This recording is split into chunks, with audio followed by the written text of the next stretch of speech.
Okay, I guess we're live. I don't know how many folks we'll have today, but I'll give them a couple more minutes.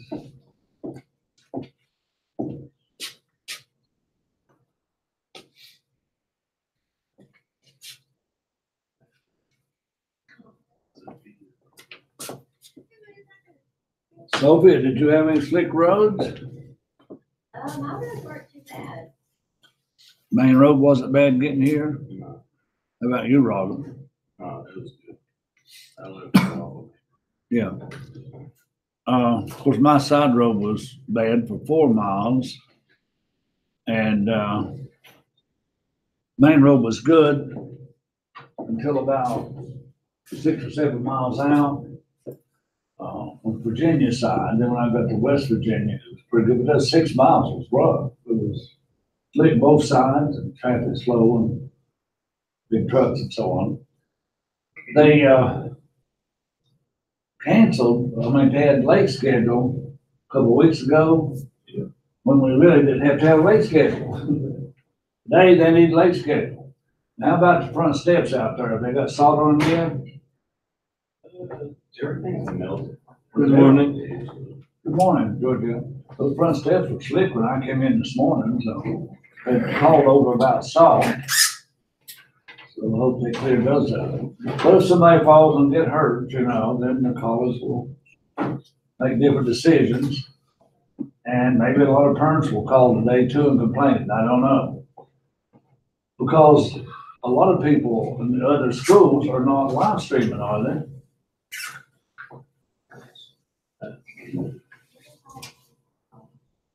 Everybody's supposed to be able to live stream soon, but I think the College of Nursing, they're up with us. Engineering's probably up with us. The Arts and Sciences, I don't know if they're all live streaming or what.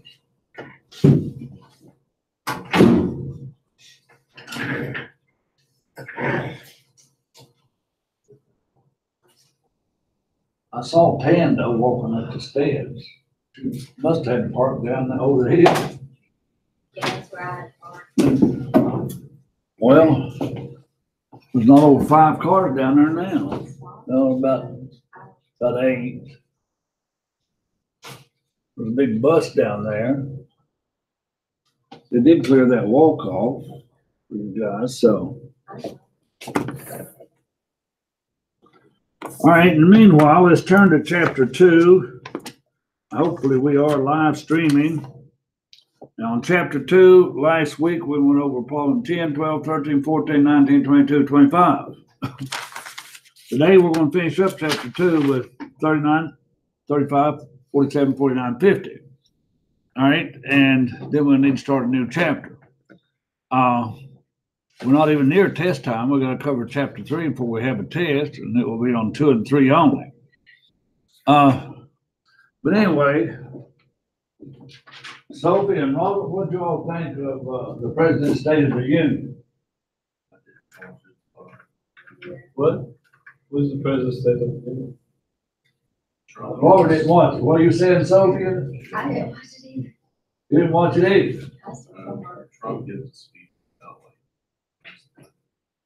What? State of the Union. All right. The reason I asked you, or at least you were truthful, he don't give it until tonight. What did Trump say? I don't know. We don't give the speech until tonight. Oh, what is it about? State of the Union. He'll talk about the taxes and infrastructure and immigration and DACA. About everything? Yeah. He'll give his wish list and all that. Wish Get list. done, yeah. So, but anyway, the reason I asked you all that, Olivia, the reason I asked you all that, let's see, Fox News went to New York and interviewed about a bunch of students on the college campus. And asked them what they thought about the President's State of the Union. And one said, I didn't like it at all. We could have done a lot better. Worst State of the Union I've ever seen. It hadn't even been on yet. See, they were giving opinions on something that hadn't even been aired, or What's the state of the? the president in our country each year just tries to tell what he has accomplished Oh, like and what he would like to accomplish. an annual report or something? That's about it, annual report. Yeah, we have the same thing, yeah. What you do? Yeah, in Georgia, our president goes to the parliament and reports everything that he has done or wants to do in the future. Okay, now, you have a parliament Yeah. that's similar to our Congress and Senate. That's So, But in our country, parliament is the leader of the country. President is secondary. Parliament is on the top. The parliament decides all the laws and everything what's going to happen, and the president is on the lower level. well, here, our Congress and Senate has to decide the laws and pass them, the president has to sign off on it. Yeah, that's the same way. Okay. But, you know, usually the president has requests, and some things he would like to have. Well, Tan, is it taking her that long to walk through here? So, how's your attendance today, Mr. Lilly? Dismal, What? dismal. I had 3 out of 18 at 9:30.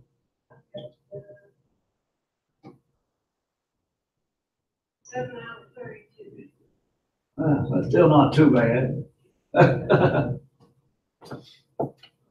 Over here, we have a third, 3 out of 9. Mr. Lilly's got 7 out of 32 over there. So let's look at chapter 2, folks, and finish these exercises. Get rid of this chapter. We'll start with number 35. See what the request was here. 35 was still an exercise. Do journal entries for a service industry. Use 35,000, 5,000 of previously purchased supplies on an audit engagement. All right, let me find these solutions real quick.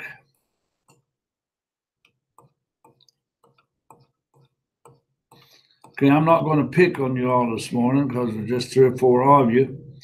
I'm sure that was Tanda walking up through there. She must have stopped by the student lounge to have dinner first. All right, let's look at some of these entries that you should have written down. Debit work in process and credit supplies inventory. That's entry A. And then when you get down to travel expense, debit travel expense, credit cash. Then debit overhead control and credit accumulated depreciation on depreciable items. And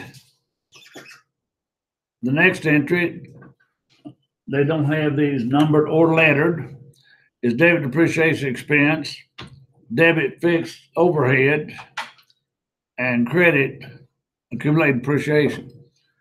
Tanda, I saw you walking up through there 20 minutes ago. No.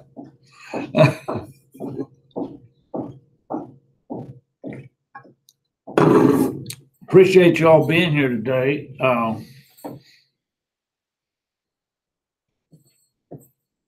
Accounting majors usually give it their best.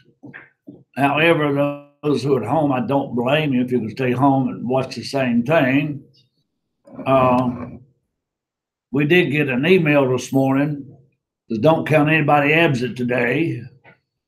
All right. So those who are not here today, I will not count that against the 0, 1, or 2 for a 10-point bonus. Many of them have already texted me anyway. Okay. Here we had depreciation expense and credit accumulated because that would be on office.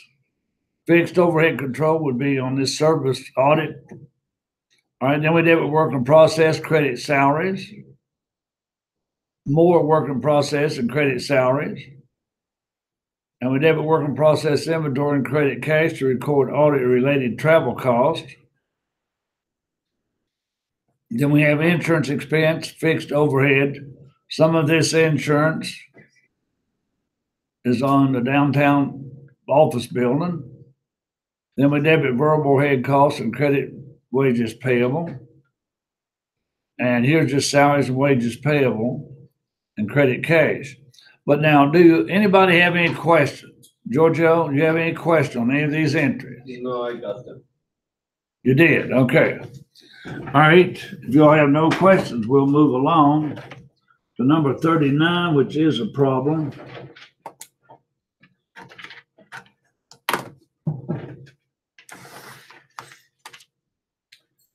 All right, number 39 is cost behavior. This creative catering prepares meals for several airlines and sells averages 150,000 meals per month at a selling price of $25.32 per meal. Ooh, that must be a pretty good meal. The significant cost of each meal prepared are meat, a veggie, plastic trays, utensils, desserts. All right, the company prepares meals in batches of 2,000. Following data is shown. Monthly overhead charges amount to $1,200,000 and are all fixed. What is the cost per meal based on average sales and June costs? All right, on A part 10, did you have an answer? We're on number 39A.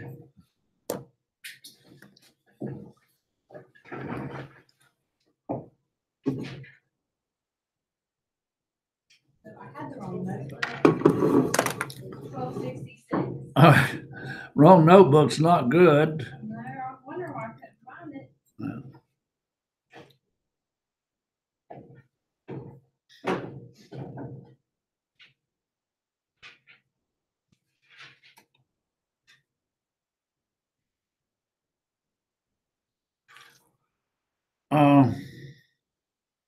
Wait a minute, now we're on number 39. Excuse me, I thought 36 looked funny.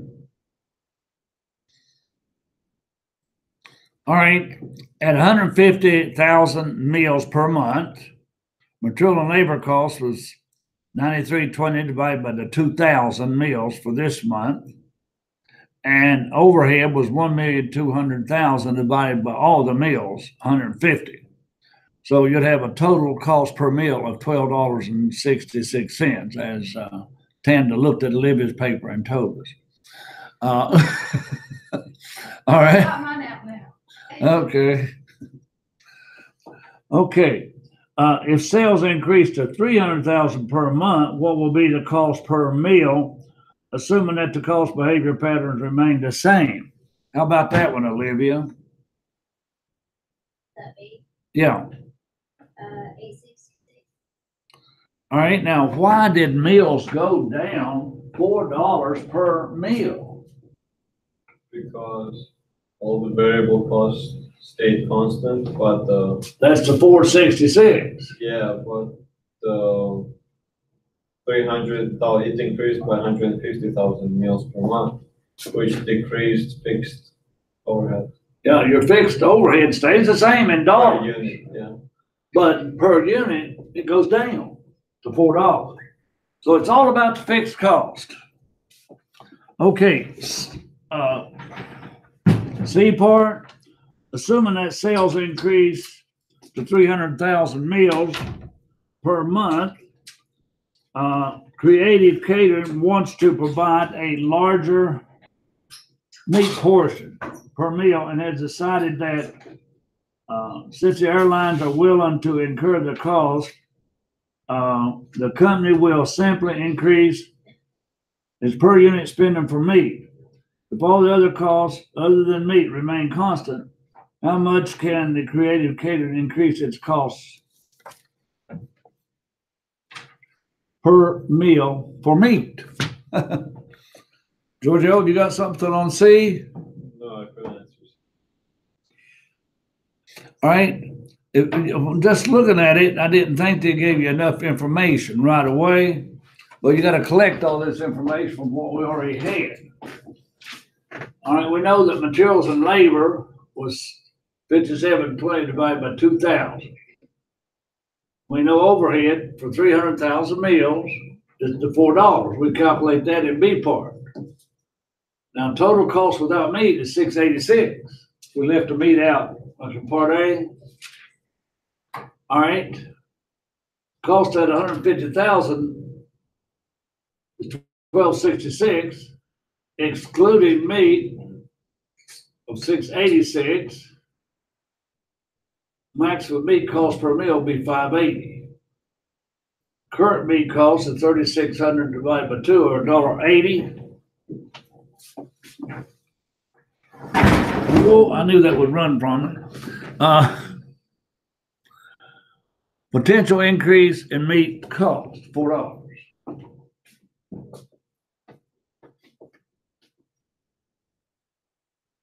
Okay, Giorgio, do you see if you tried it where you may have went Yeah, astray? I understand. Got it? Okay.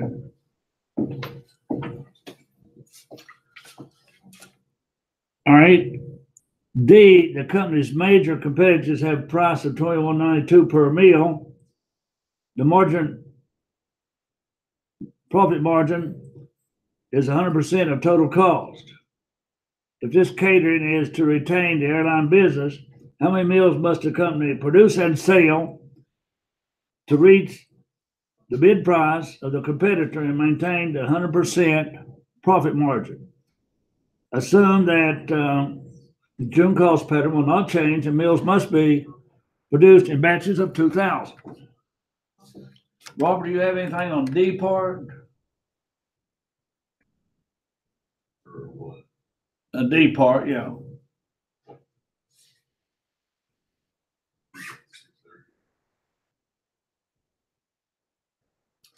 All right. What is the 2192? That's the competitor's cost per meal. Competitor's price. Why do we divide it by 2? That's the cost. They had 100% markup. Yeah. 100% markup means 2192 is double. So the cost is 1096. All right, maximum meal cost will be 1096. And we're paying for materials and labor 466. So the maximum we can pay for overhead is 630. Now overhead of $1.2 million divided by 630 means we could produce 190,476 meals, or round it off to the nearest 2,000. You gotta go up, never down. All right. Well, that's way. All right, you're rounding off to the nearest 2,000.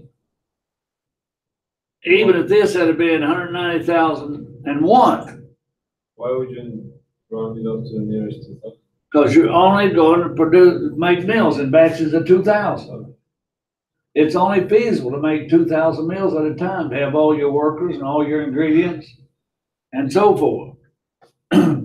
So it must be produced in 2,000 batches. So we're going to make 192,000 meals to break even and keep our profit margin at 100%. All right, now E part. Consider your answer to D.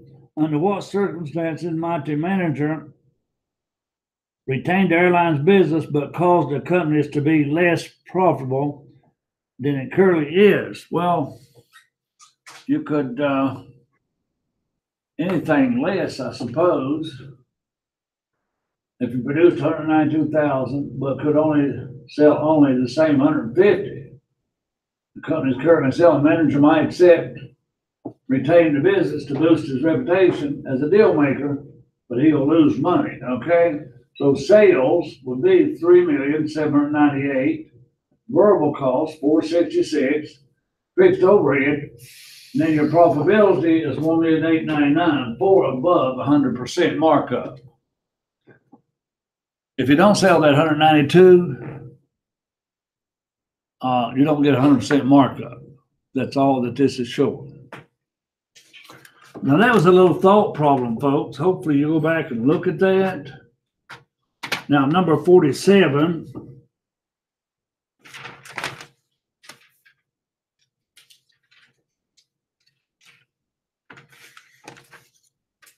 And this is also trying to show you can apply cost concepts to preparing meals or an audit, as we looked at in one of the last problems. Okay, and here I want you to look at number 46 for a moment. Number 46 in your textbook, page 58 if you're at home.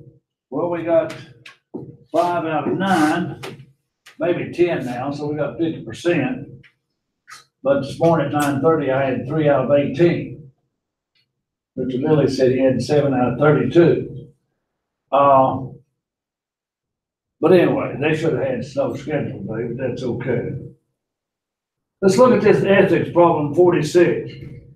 You are the chief financial officer for a small manufacturing business.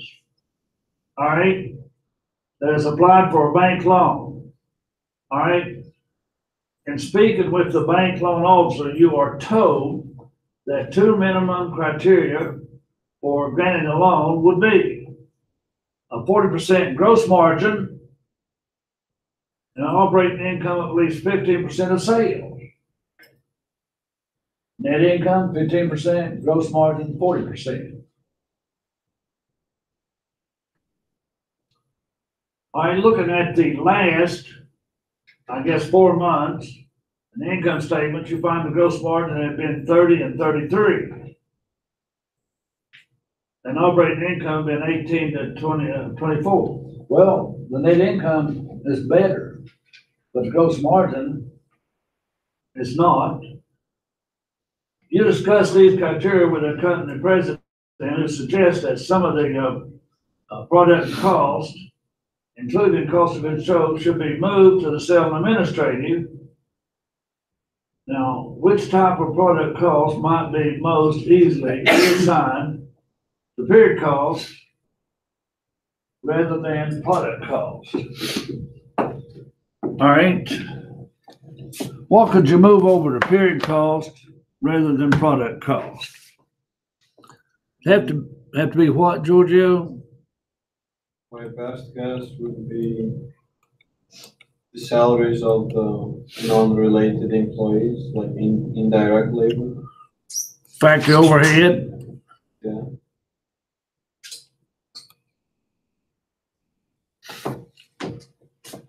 Direct labor, the labor that specifically identified with or traced to a cost object or finished product, such as machine operator labor in a production environment. Indirect labor is a factory. That's 45, we're at 46. That is not classified as direct labor. So probably indirect labor. What? That's 45, we're at 46. We are, aren't we? Whew. Way off on that one. Yeah, 47 was assigned.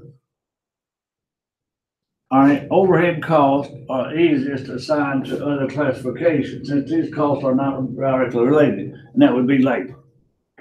Indirect labor, indirect materials. It was pretty much the same answer what threw me off there. Yeah.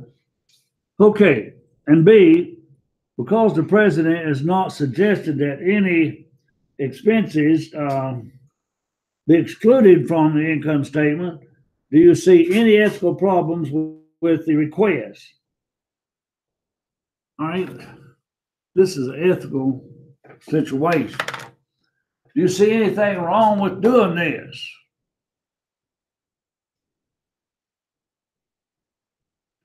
I don't think it'd be an ethical dilemma. They've got the net profit that the bank wants. But they don't have the gross profits.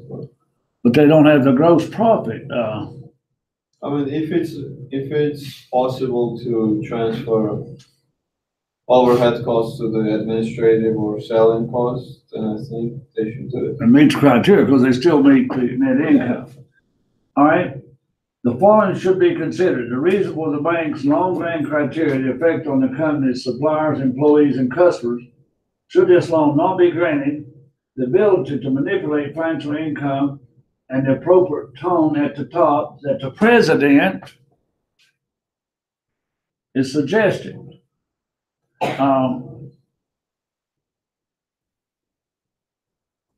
You're not manipulating the net income, you're manipulating the gross profit. But you want that loan because you've got customers to pay and suppliers. So what do? Is it ethical or not to do that?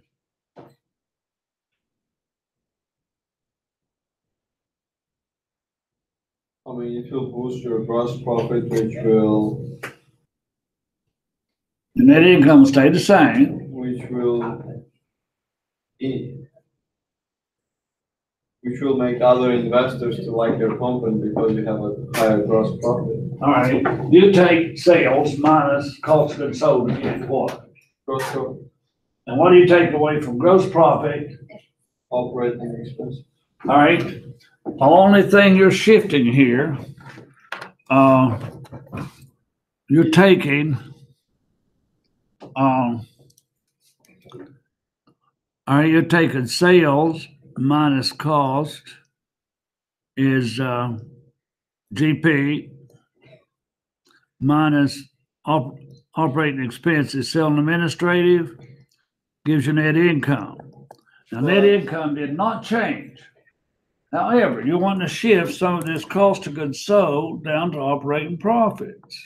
I mean, I think it's fine. I think as long as you have the net income, you'll be okay. Yeah, You've got net the income same doesn't expenses. change. Net income doesn't change, but it changes the gross profit, and if it's possible to transfer overhead costs to the operating expenses, then. The only thing it does look like it's a little deceptive. That's what you'd have to decide. Whether that's right or wrong, you're deceiving the bank. But maybe another alternative is to show the bank what you could do if I shifted these expenses, let the bank be aware of what you're doing, then it would be totally ethical, you still might get the loan. So those are judgment calls. Let's look at number 47. All right, now 47 is journal entries again. Well, I guess, no. Compute the cost of goods sold for 2013. Anybody have that answer? Anybody? What you got, George Young? 930, 150. $930,150. The gross profit rate is 35% of sales. That means your cost of goods sold is 65%. So 65% of sales is $930,150. All right, just making you think a little bit on this one.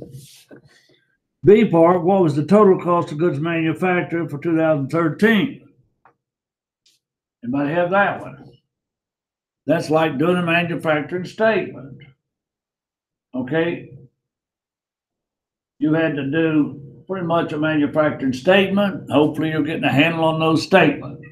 You add up all the costs. Materials, labor, overhead. Then deduct anything work in process. Right, you had to add beginning worker process. But this is startup, they started this year, so there's no beginning. So there is no beginning if it's a new business, but there is an ending. Okay. So you take materials, labor, and overhead. You take the indirect labor, insurance, utilities, depreciation, and rent, and your total cost to be accounted for is $1,045,500. Ending work in process gives you cost of goods manufactured, $1,029,750, and that goes to your income statement.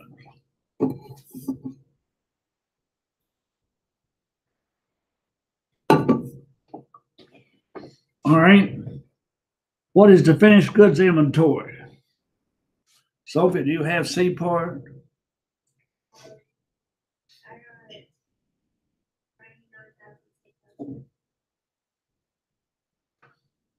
All right, you had to take We get an inventory plus cost of goods manufactured, 1,029,750. All right, minus your cost of goods sold, which we calculate A part, will give us 99,600 in the inventory. I mean, if you had that much available and you sold that much, you have this much left. It's that simple. Okay. And again, you can just be working backwards. And D part, on 47, if net income was 125,000, what was total sale and administrative? Working backwards. Tanda, you have that one, D part? 375,800. Very good. Gross profit is 35% of sales, 500 and some thousand. And we take out the 125 profit, that means our sales and administrative expense is 375,850.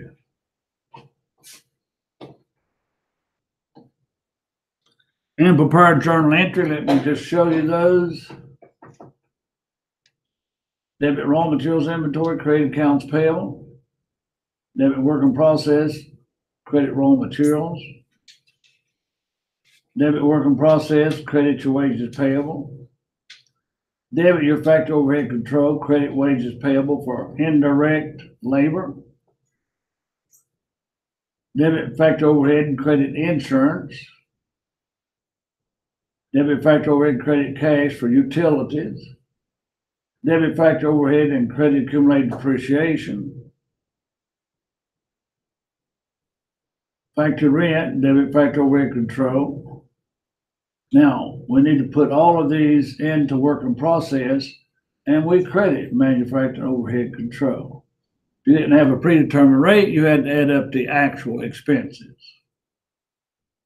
Finished goods inventory, 1,029,750. Comes from here, cost of goods manufactured.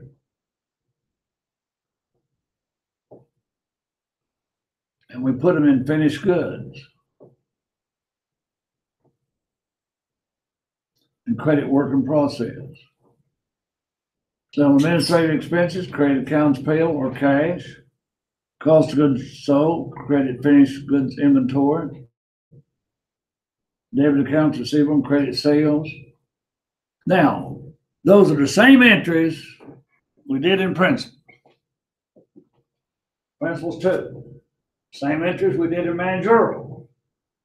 So, and all of you have had managerial, so you should be getting a handle on these journal entries. Okay, and that's why I gave you that exercise.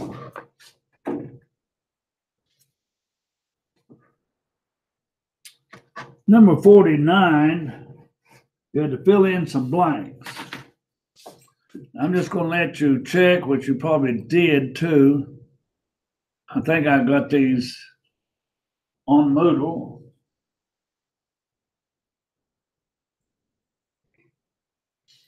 You had to fill in, of course, some blanks.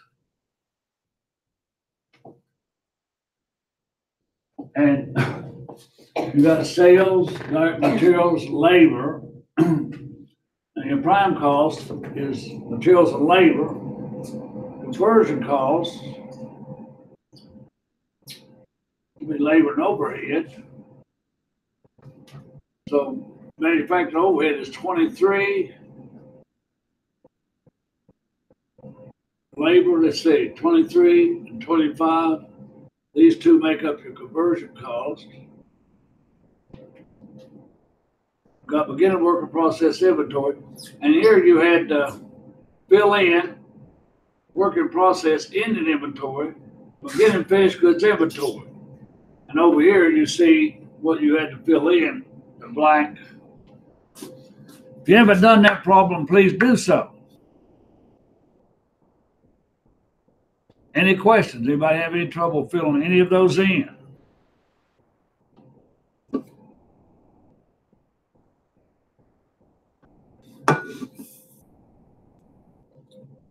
Snow's gone, the sun's out.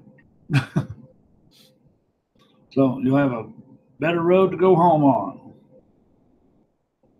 The last one was number 51.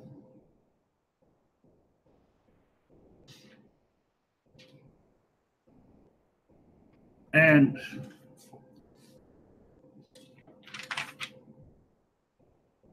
cost of goods sold, cost of goods manufactured, compute the inventory value for direct materials. Now, this is maybe also working backwards. If you have to, you have to. Again, inventory plus purchase goods materials available. You got either one of these figures, you can get the other one. Direct materials used, subtract 208 would give you 12,8 for ending inventory. Again, you're just plugging in, but you got to be familiar with the statements.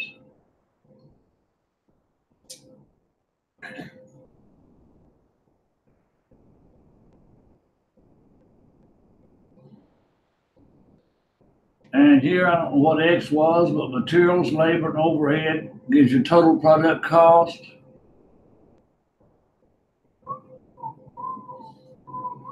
And here, you may have had to fill in this one, materials, labor, and overhead.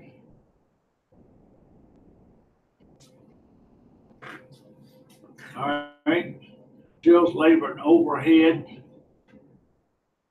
And begin inventory gives you 609,000. Subtract out ending inventory, cost of goods manufactured, or 576. Again, you can plug in any figure you needed. Any questions?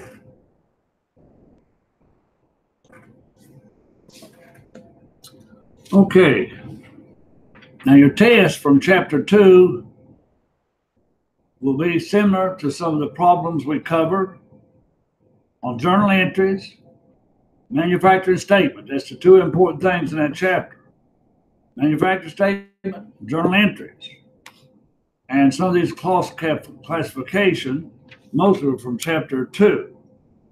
Chapter 1, that is. All right? So the test is gonna be only in chapter 2. 2 and 3. So we're not there yet. I don't know if we can have a test next week or not. We may only have one test before midterm. But chapter 1, we just ignore.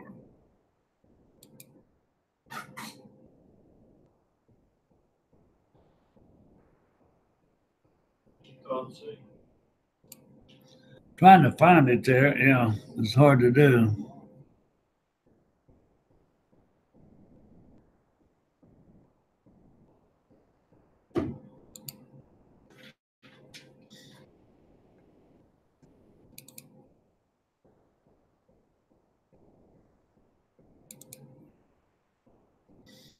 All right, we're going to look a little bit at this chapter. What have you? I think West Virginia is one of the 12 states that has bad flu. I think Virginia and Tennessee, maybe Kentucky, but there's 12 states with a bad flu. Hopefully none of y'all get that. Have any of your families had the flu? Hope not. So the only suggestion I have to make is probably sitting in the classroom, hand leaves the desk and everything, wash your hands good. Anybody here had the flu shot? You did, Tanda? Yeah. Now, do they suggest where you were when you did work at the restaurant? No, I just did it on my own. They didn't make us. They say it's 30 to 40% effective. It hit the right strand. And out of 37 babies that died with this flu, 80% of them did not have the flu shot. 20% did. So it means the flu shot could help some. But try not to get it. If you do get it, don't come to class. All right? Wear a mask or do something. Okay, let's look at a few PowerPoints on this chapter. Excuse me. We've looked at predetermined overhead rates.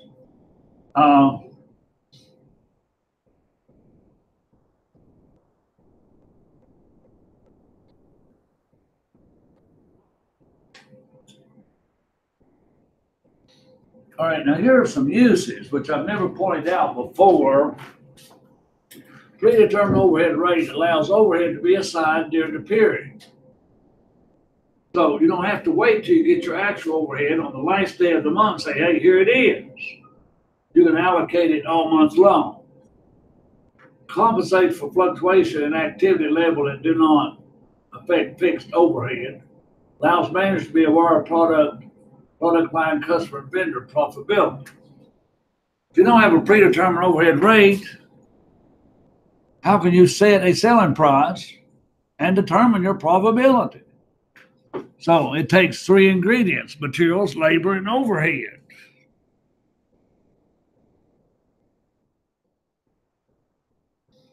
Now, predetermined overhead rates, I think we looked at this last week. Total budgeted overhead divided by direct labor hours, direct labor cost, machine hours, or any other base you choose. The book mentions possible purchase orders and things of that nature. And to review these once again, these three are most common: direct labor hours, cost, and machine hours. But these others are possibilities.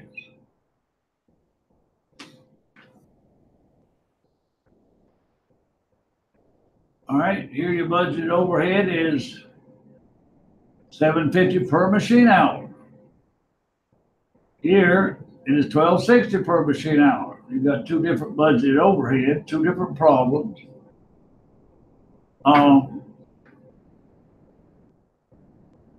Predetermined overhead rate is $7.50. Now you may have under or over applied overhead. Applying variable overhead for 1 month.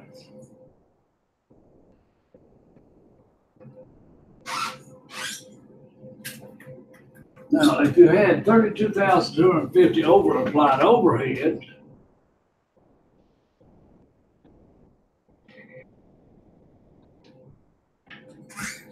apply variable overhead, let's see. Let's see what's next. We'll put variable overhead in the work in process and we're crediting. That's not the applied rate, I don't think. So here you're putting in work in process, a variable and fixed overhead. Now here's actual factory overhead. Now remember, predetermined, where do you put predetermined overhead? Predetermined overhead goes into work in process. But actual overhead goes into overhead. Okay? So variable and debit fixed, and credit. All right, so if we debit actual overhead and credit applied overhead, we can see that that's 40,000 too much. All right.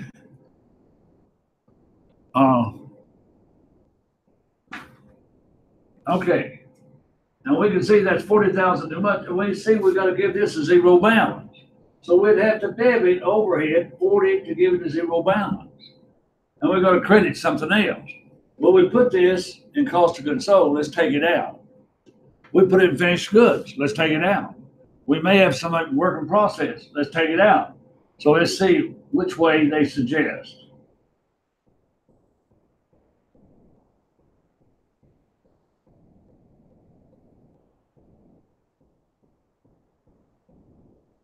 Overhead is underapplied.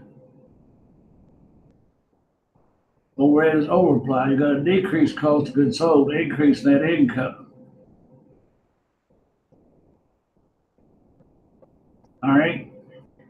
Here we had, if it's immaterial, cost of goods sold.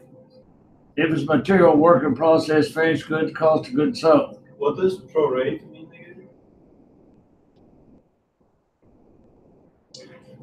All right, prorate means to prorate. Prorate means to split up, to divide. Oh, yeah. I got it, I'm sure one of those three in the back can answer you. Giorgio? All right. Folks, in the back, Giorgio has a question. What was that question, Giorgio? What does prorate mean? What does prorate mean? Can one of you folks answer Giorgio? What's another word for prorate?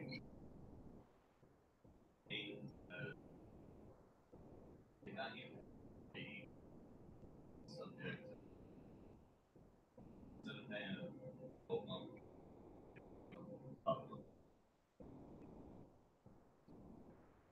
Okay, but now Giorgio, let's say working process was, let's say working process was just $10. Finished goods, let's say it was $70. And cost of goods sold, I mean, that don't make sense, but that's so, $20. Now, if that be the case, I add these together. What do I get when I add them together? 100. All right. So you'd have 10 over 100, 70 over 100, and 20 over 100. And that's prorated. Okay. So if it's over applied, does it increase or decrease the working process in the terms of? All right. Here's your answer.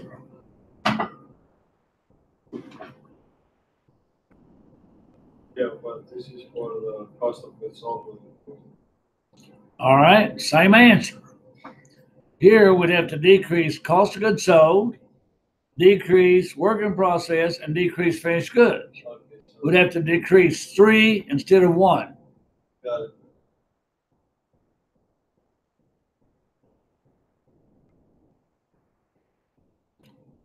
All right, theoretical capacity. Theoretical capacity of a manufacturing plant is 7 days times 24 hours.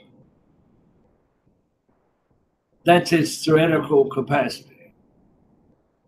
Now, they may say they only work 5 days a week, 16 hours a day. That would be their normal capacity. And still, there may be disregarding breakdowns. So historical normal capacity looks at historical production levels, estimates future production level, and this is cycle. Cycle fluctuations obtain level of activity when normal capacity is greater than expected may result in overapplied overhead to higher product cost. Anticipated activity level are based on projected product demand. All right. Now, mixed cost, we got into separating mixed cost and the method of separating mixed cost. Right, Lorenzo, you've had calculus, haven't you? I'm not really, back in high school. Yes. Did you have methods of least square in high school? This is a pretty good complicated formula.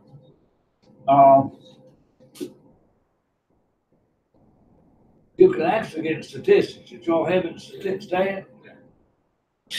Did Dr. Sneed go over methods of least squares and stand, or did you pretty much skip it like I'm doing? We went to standard deviations and stuff like that. Like, the curves, like the Yeah, back curves and standard deviations and when it regresses. Right. We discussed that. And I don't remember. But we didn't really touch the calculus.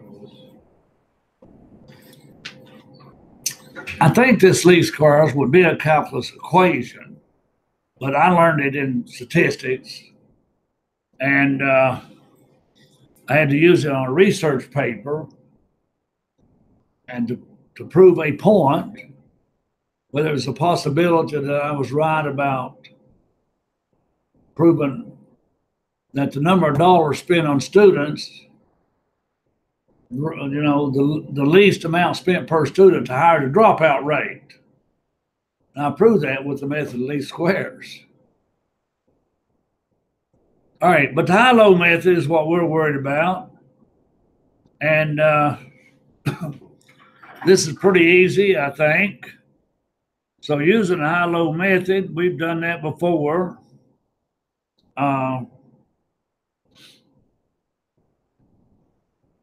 Now, I don't know if we can look at.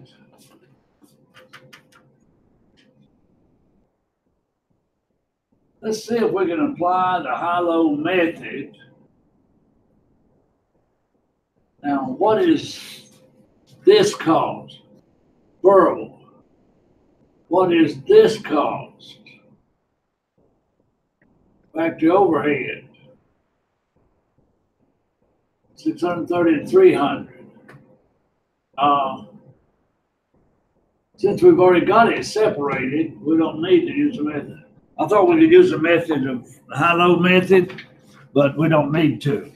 Now we're going to look at a problem at the end of the chapter, though, and there's a couple of good examples in the book.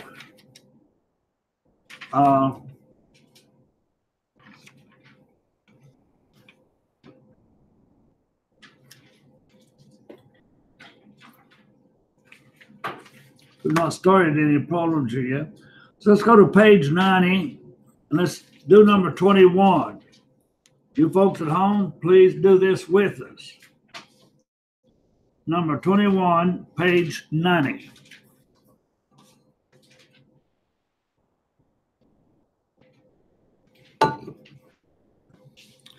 We're doing the high-low method.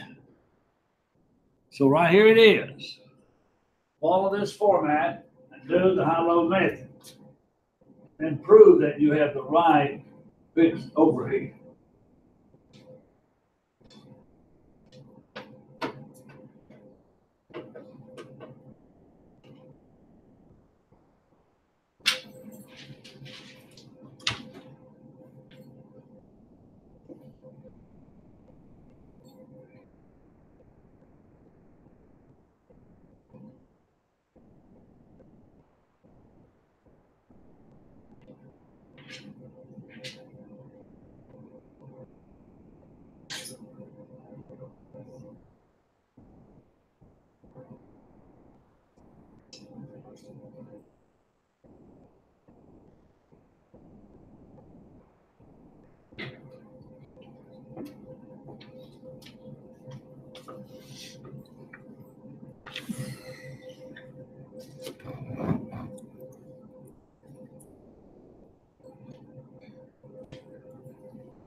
The 11,040. Well, I'm puzzled on one thing here. 34,000 is the high, right? Yeah. And 31 is the low, right? Yeah. But look how their expenses over there fluctuate. Now, do we need to take the high dollar or the dollar at 34,000 units? That's my question. Do we take the high dollar amount? Because 12.2 is not the high dollar amount, is it? That's what we're supposed to take. Now, 11,720, is the low amount. If that be the case, we'd have 3,000. It's the low amount, but it's not the lowest amount. The what? Like, we picked the low amount, because the lowest amount would be the one in September. Yeah, that's what I'm gonna say. That's what I'm saying. They don't match. The September 31, 1140. So do we use 11,040, the lowest, or do we lose this amount at the lowest units? That's my question. I guess the lowest amount. All right. The example they gave us, I don't think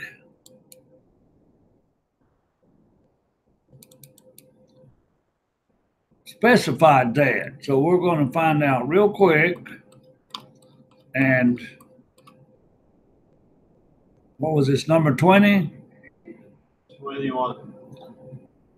All right. Now they're doing the same way I did. So 4. All right. They're taking the high level and the cost at that level, the low level and the cost, which is 3,480. Now, if we divide 480 by 3,000, which I started to do, you'll get 16% per machine hour. All right. Now I'm going to take the high level cost of 34 times 16 is equal to 5440 variable, subtract, you get 6760. And then the low, you still get 6760. So Lorenzo, to answer your question, we take the dollars at the high level and the dollars at the low level. We don't take the lowest dollars or the highest dollars. We work it just like we did in managerial. Okay, exactly.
All right, these are either exercises or problems.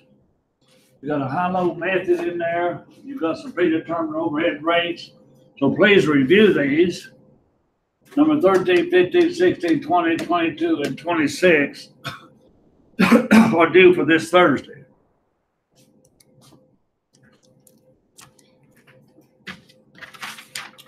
Again, I thank you all for being here. And those who are not here, please stay caught up. Give me your summaries. And class is dismissed.